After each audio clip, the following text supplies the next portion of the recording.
నమస్తే. శని వక్రీకరణ, శని రెట్రోగేడ్. శని ప్రోగ్రెసివ్ మోడ్లో మీనరాశికి వెళ్ళినప్పుడు మార్చి 29వ తారీఖు నుంచి సకల రాశుల మీద ఎటువంటి ఎఫెక్ట్స్ ఉంటాయనేది అందరం తెలుసుకున్నాం కదా. రకరకాలుగా చాలామంది చక్కగా మంచి నిపుణులందరూ కూడా చక్కగా చెప్పారు. అన్నీ చక్కగా ఫాలో అవుతూ చాలా చక్కగా మీరందరూ కూడా ఈ పాటికి శని భగవానుడు ఇచ్చిన రిజల్ట్స్ని ఎంతో చక్కగా మీరు అనుభవిస్తూ వాటి దగ్గర నుంచి ఉన్న లెసన్స్ని కూడా చాలా ఆహ్లాదకరంగా తీసుకుంటూ ముందుకు వెళ్తున్నారని అనుకుంటాను. అయితే ప్రతి ప్లానెట్కి కూడా రెట్రోగేడ్ ఫేజ్ అనేది వస్తుంది. ప్లానెట్ వెనక్కి ఎలా తిరుగుతుంది? అది ఎర్త్ దగ్గర నుంచి ప్రోగ్రెసివ్ మోడ్లో కాకుండా రెట్రోగేడ్ మోడ్లో అది ఆస్ట్రోనామికల్ ఎఫెక్ట్లో అది అలా వెనక్కి వెళ్తున్నట్టుగా కనబడుతుంది, కానీ వాస్తవానికి ఏ ప్లానెట్ కూడా వెనక్కి వెళ్ళదు. It is just a universal astronomical phenomena. So ఇక్కడ ఏమవుతుందంటే ఒక సెట్ ఆఫ్ టైం పీరియడ్కి ఈ ప్లానెట్స్ అన్నీ కూడా రెట్రోగేడ్ ఫేజ్లో వెళ్తున్నట్టుగా మనకి కనబడతాయి. ఇప్పుడు ప్రస్తుతానికి మనం మాట్లాడుకునే ఈ అంశం ఏంటంటే, ఈ టాపిక్ ఏంటంటే, శని రెట్రోగేడ్ అవ్వబోతున్నారు జూలై 13వ తారీఖు, జూలై 13, 14. అయితే నవంబర్ 27వ తారీఖు 2025వ సంవత్సరం, అంటే ఇదే సంవత్సరం వరకు కూడా ఆయన రెట్రోగేడ్ మోషన్లో ఉన్నట్టుగా కనబడుతుంది. ప్రోగ్రెసివ్కి రెట్రోగేడ్ మోషన్కి సింపుల్ లేమన్ లాంగ్వేజ్లో అందరికీ అర్థమయ్యే పద్ధతిలో ఒక చిన్న just thin line of difference ఏంటి అనేది చెప్తా. ప్రోగ్రెసివ్ మోడ్లో ఉన్నప్పుడు మనం ముందుకు వెళ్తూ గబుక్కున ఒక్కసారి వెనక్కి ఎవరో ఇంట్లో పిలిచారనుకోండి, మనం ఒక్క అడుగు వెనక్కి వేస్తామా? అలా అని అన్ని అడుగులు కూడా వెనక్కి వేసుకుంటూ వెళ్ళిపోతామా? తిరిగే వెళ్తాం, యూటర్నే తీసుకుంటాం, కానీ ఒక్క అడుగు అయితే మాత్రం ఆగుతుంది, ఒక హాల్ట్ అనేది వస్తుంది. సింపుల్ లేమన్ లాంగ్వేజ్లో ప్లానెటరీ ఎఫెక్ట్ కూడా ఆస్ట్రోనామికల్గా కూడా అది వెనక్కి తిరుగుతున్నట్టుగా అనిపిస్తుంది, కానీ నిజానికి వెనక్కి తిరగదు, స్లోవర్ మోషన్లో వెళ్తుంది. ఇది మంచా చెడ, both mixed. Okay, slower motion, slower phase, delays అని డైరెక్ట్గా అనకుండా ప్రాబబ్లీ ఇంట్రోస్పెక్టివ్ మోడ్ అని అంటాను నేను. ఓకే, డీలేస్ ఆగిపోతాయి, ఏదో కంగారుగా ఉంటుంది, అట్లాంటివి ఏమొద్దు, ఏం కంగారు ఏమి ఉండదు, ఇబ్బంది ఏం లేదు.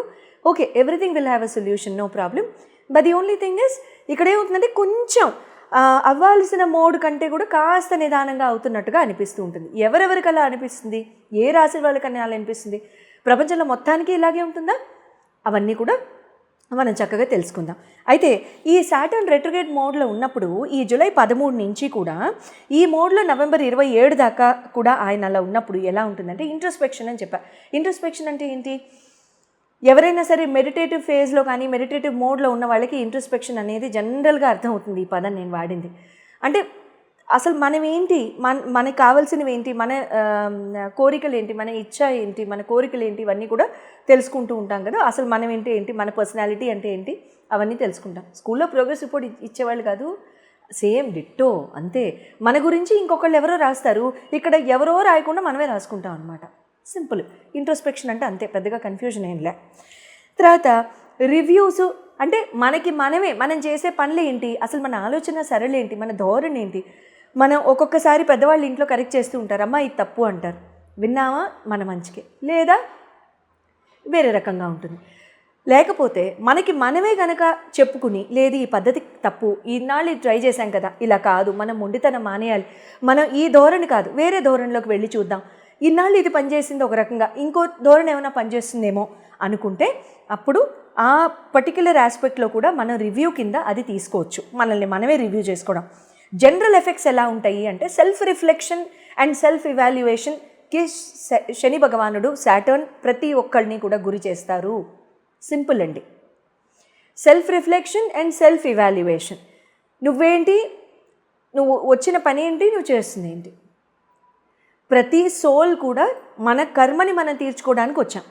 మనం ఇప్పుడు చేసే ఉద్యోగాలు చేయడానికి అయితే మన రాలా, ఇదైతే మన కర్మశేషం అయితే కాదు. Partially yes, partially okay, but not 100% అంటాను నేను, ఎందుకంటే ప్రతి వాళ్ళు కరెక్ట్ డొమైన్లో ఉన్నారని అనుకోలేం కదా, అందుకని. తర్వాత సెల్ఫ్ ఇవాల్యుయేషన్, మన ధోరణి ఏంటి, మనం ఏమైనా మార్చుకోవాలా, ఇందాక మనం చెప్పుకుంది. తర్వాత రెస్పాన్సిబిలిటీస్ ఏంటి, బౌండరీస్ ఏంటి, మనం చేసుకునే రెస్పాన్సిబిలిటీస్ అన్నీ, మనకున్న రెస్పాన్సిబిలిటీస్ మనం సరిగ్గా చేస్తున్నామా లేదా. ఎప్పుడు నేనే ఎందుకు చేయాలి, నాకంటే పెద్దవాళ్ళు ఉన్నారు, నాకంటే చిన్నవాళ్ళు ఉన్నారు, మధ్యలో ఇంకొకళ్ళు ఉన్నారు, వాళ్ళు ఎందుకు చేయకూడదు. ప్రేమ తల్లిదండ్రులు ఉట్టి మనకు కూడా ఎందుకు పంచాలి, వాళ్ళకే ఎందుకు ఇవ్వకూడదు, అంతేనా.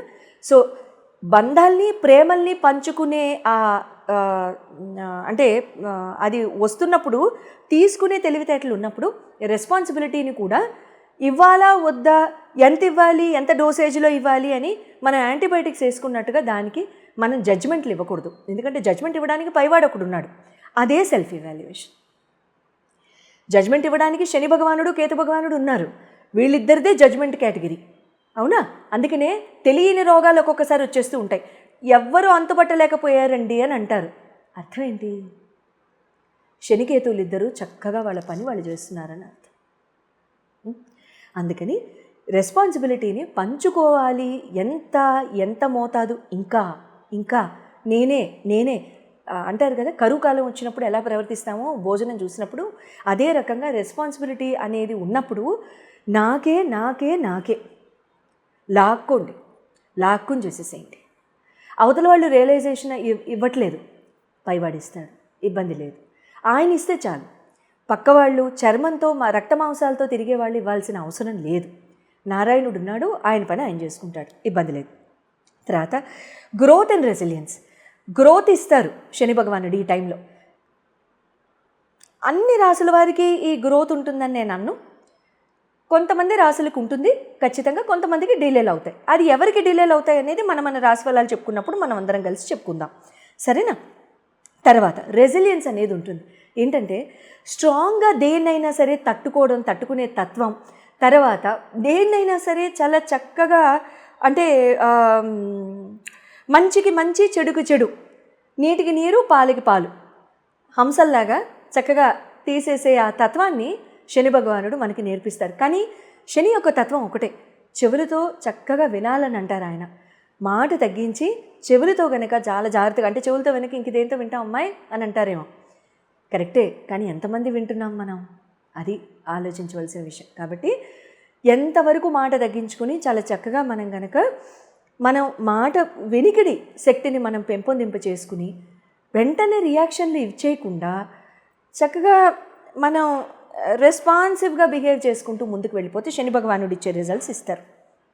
తర్వాత ఈ ట్రాన్సిషన్ వచ్చేసేసి మీకు ఏమవుతుందంటేనండి, శని భగవానుడి యొక్క మెయిన్ పాయింట్ ఏంటంటే, శని భగవానుడు మీ జన్మ జాతకంలో మీ రాశిని బట్టి, మీ లగ్నాన్ని బట్టి ఎక్కడున్నారు, బెనిఫిక్ హౌసెస్లో ఉన్నారా, మెలిఫిక్ హౌసెస్లో ఉన్నారా, ఆయన మీకు భాగ్యాధిపత, ఆయన మీకు అష్టమాధిపత, ఆయన మీకు షష్టమాన్ని చూస్తున్నారా, మీ ద్వితీయాన్ని చూస్తున్నారా, మీకు రకరకాల హౌస్ ఆఫ్ లాసెస్ని చూస్తున్నారా, ఇవన్నీ కూడా ఖచ్చితంగా పరిగణనలోకి తీసుకోవాలి. ఇక్కడ నేను చెప్పేది జెనరిక్ ఆస్పెక్ట్ మాత్రమే, అండర్లైన్. ఓకే, అందరికీ కూడా 100% సేమ్ అవ్వదు. ఎందుకు? మీ డేట్ ఆఫ్ బర్త్ వేరు, నాది వేరు, మీ ఇంట్లో మీ భార్యది వేరు, మీ భర్తది వేరు, మీ అత్తగారిది వేరు, మీ అమ్మగారిది వేరు, అందరిది వేరు, మీ పిల్లలది వేరు. నా దాన్ని బట్టి అందరిది ఎలా ఉంటుందంటే కుదరదు. నా దాన్ని బట్టి నా తత్వం ఎలా ఉంటుంది కరెక్ట్, నా ప్రవర్తన ఎలా ఉంటుంది కరెక్ట్, నా దాన్ని బట్టి పక్కవాడు ఎలా చదువుతాడు కదా. సో కాబట్టి ఆ రకంగా కనుక చూసుకున్నట్లయితే మీ జన్మ జాతకంలో శని ఎక్కడున్నారు, మీ లగ్నాన్ని బట్టి, మీ రాశిని బట్టి ఏ రకంగా రిజల్ట్స్ ఇస్తాయి అనేది మనం చెప్పేసుకుందామా మరి రాసుల వారీగా. మిథున్ రాశి వారందరికీ కూడా శని భగవానుడి యొక్క రెట్రోగేడ్ ఎఫెక్ట్ ఏ రకంగా ఉండబోతోందో తెలుసుకుందామా మరి. మిథున్ రాశి వారికి శని భగవానుడు దశమ స్థాన చూపుతో ఇప్పుడు ప్రస్తుతానికి ప్రోగ్రెసివ్ మోడ్లో ఉన్నారు కదా. జూలై 13 నుంచి నవంబర్ 27 వరకు ఆయన రెట్రోగేడ్లో ఉన్నప్పుడు అదే దశమ స్థానం నుంచి మనకి వెనక్కి తిరిగినట్టుగా ఉంటుంది, కానీ నిజంగా ఉండదు, ఇబ్బంది అంటూ ఏం లేదు, పర్వాలేదు. ఇక్కడ మీకు ఒక రకంగా మంచిదే. దశమ వ్యయ స్థానాన్ని చూస్తున్న శని మీకు ఇక్కడ ఈ గత 2.5 నెలల నుంచి 3 నెలల నుంచి అనవసరమైన ఖర్చులు, వృధా ఖర్చులు, ఇలాంటివి తెలివి తక్కువ ఖర్చులు లాంటివి ఎక్కువ పెట్టే ఉంటారు మీరు. అయితే అటువంటివి ఏమన్నా అటువంటివి జరిగినాయి లైఫ్లో అనుకున్నప్పుడు ఇక్కడ అసలు ఆ ఖర్చులు ఎందుకు చేశాము అనేవి కాస్త కుటుంబ కలహాలు మొదలవడం కానివ్వండి, కుటుంబంతో విభేదాలు రావడం కానివ్వండి, లాంటివి జరుగుతుంటాయి. అయితే ఇక్కడ అలాంటి ఖర్చులు మళ్ళీ పెట్టకుండా ఉండడానికి ఒక తీర్మానం కానీ, ఒక మాట్లాడుకోవడం కానీ, ఒక కాన్వర్జేషన్ కానీ ఇలాంటివి ఇక్కడ అవకాశాలు ఉంటాయి. ఉద్యోగపరంగా ఎవరికైనా డిలేస్ ఉన్నట్లయితే వాళ్ళందరికీ కూడా ఇక్కడ ఉద్యోగాలు రావడం కానివ్వండి, చక్కగా మీరు ఉద్యోగంలో చేరడము, మీకు ఆపర్చునిటీస్ రావడము, బిజినెస్ పరంగా ముందుకు వెళ్ళడం కూడా లాంటివి జరుగుతూ ఉంటాయి. తర్వాత మీకు సప్తమ స్థాన చూపు కూడా శని భగవానుడిది ఉండింది. ఇక్కడ ఏమవుతుందంటే ఎవరికైనా ఫ్యామిలీ పరంగా కొంచెం డిలేస్ అయ్యి అంటే గొడవలు, చికాకులు, విభేదాలు, తేల్చుకోవడాలు ఇలాంటివి ఉంటూ ఉంటాయి కదా, అనకూడనివి.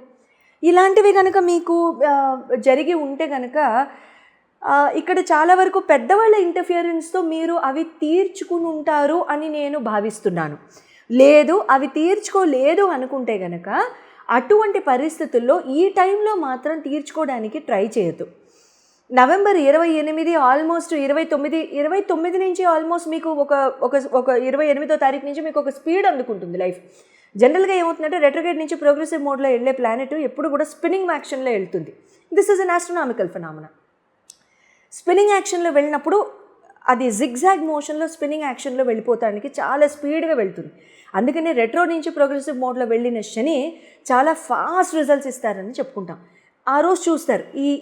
ఈ రోజు నేను అన్న మాట ఆ రోజు జ్ఞాపకం వస్తుంది, నవంబర్ 28వ తారీఖు. ఆ 28వ తారీఖు తర్వాత మీరు అప్పుడు పెద్దవాళ్ళని కూర్చోబెట్టి మాట్లాడుకోవడం కానివ్వండి, చక్కగా మీ ప్రాబ్లమ్స్ ఏమైనా ఉంటే సాల్వ్ చేసుకోవడం కానివ్వండి, ఇలాంటివి ట్రై చేయండి. అది చాలా చాలా బెటర్. అంతేగాని ఈ 3-4 నెలల్లో ఏదో సాధించేద్దాం, ఏదో తేల్చేద్దాం అనేది ఉండకండి. మరి ఈ 3-4 నెలలు ఏం చేయాలి? దూరంగా ఉండాలా? మా ఇంటికి నేను వెళ్ళిపోవాలా? ఇలాంటి ప్రశ్నలు ఏమన్నా అడగదలుచుకుంటే ఎవరైనా వెళ్ళకండి. ఉన్న చోటే ఉండి చక్కగా అడ్జస్ట్ అయిపోండి, ఇబ్బంది లేదు. తగాదాలకి వెళ్ళబోకండి, ఆర్గ్యుమెంట్స్కి వెళ్ళబోకండి, డిస్కషన్స్కి వెళ్ళబోకండి, కాంట్రవర్సీస్కి వెళ్ళబోకండి, నువ్వు నేను తూతూ మేమే అనుకోకండి.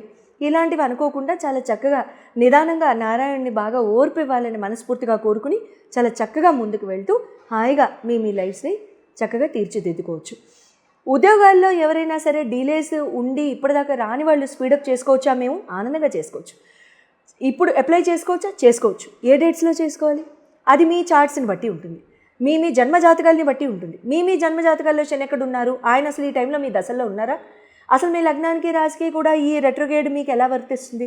రాశి సరే మనం చెప్పేసుకుంటున్నాం మిథున రాశి, మీ లగ్నం ఏంటి? రైట్, అది మీరు నాతో డిస్కస్ చేసినప్పుడు నాకు క్లియర్గా మీ ఇండివిజువల్ చార్ట్ని చూడడం జరుగుతుంది. కాబట్టి అప్పుడు విశేషంగా మీతో డిస్కస్ చేయడానికి నాకు కుదురుతుంది. Okay, all the very best and good luck.